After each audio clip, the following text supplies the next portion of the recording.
আমার মতন এইভাবে ভর্তা মাখিয়ে বা যে কোনো ফ্রুটস মাখানোটা কে কে পছন্দ করেন? আমি এভরি নাইটেই আমার এটা হচ্ছে ডেইলি রুটিন। আমি যে কোনো একটা ফ্রুটস এভাবেই সুন্দর করে মাখিয়ে টাখিয়ে খাই। হ্যালো এভরিওয়ান, আসসালামু আলাইকুম। কেমন আছেন আপনারা সবাই? সো আজকে আপনাদের সাথে শেয়ার করব যে আমি অ্যাপলটা কিভাবে মাখিয়ে খাই। প্রথমে একটা বাটিতে পানি নিয়ে আমি একটু লবণ দিয়ে দিলাম যেন অ্যাপলটা কাটার পরে কালো না হয়ে যায়। এটা আমি সবসময় করি। নর্মালি স্লাইস করে কাটলেও বাচ্চাদের যখন কোনো প্যাক লাঞ্চে দেই বা বাসায় খেতে দেই, আমি অ্যাপলটাকে কিছুক্ষণ লবণ পানিতে এটাকে মানে ভিজিয়ে রাখি যেন অ্যাপলটা কালো না হয়ে যায়।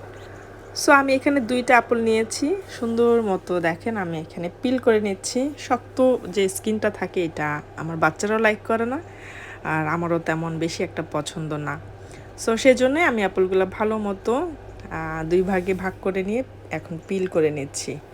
আমার তো এভরিডে নাইট এগুলো খেতে ভীষণ ভালো লাগে। শুধু র আপেলটা আমি আসলে তেমন বেশি একটা খাই না, বাট যখন আমি স্পাইস বা সল্ট দিয়ে মাখিয়ে খাই আমার কাছে ভীষণ মজা লাগে। ডেলি নাইটের একটা রুটিন আমার।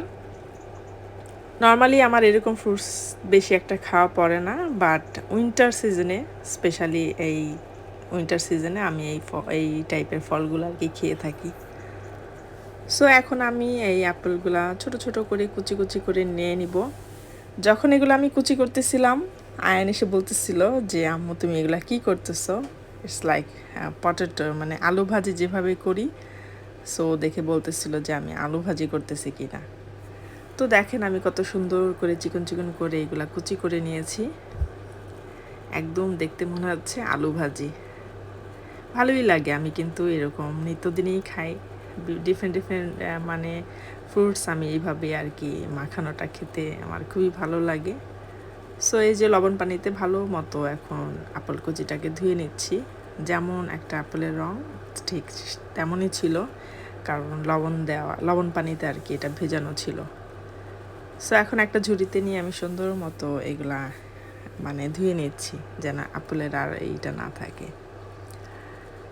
সো ওই যে আমার অ্যামাজন থেকে কিনা একটা স্পাইস মশলা আর কি কেনা ছিল, তো ওইটাই আর কি দিয়ে নিচ্ছি পরিমাণ মতো।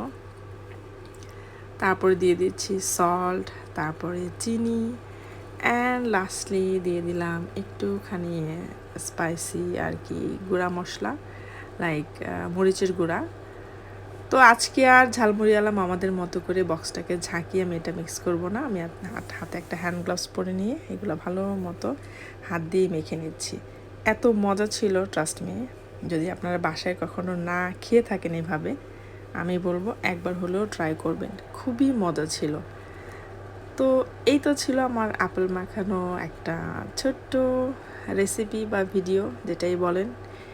আশা করি আপনাদের ভালো লেগেছে, আর অবশ্যই ট্রাই করে কমেন্টস করবেন।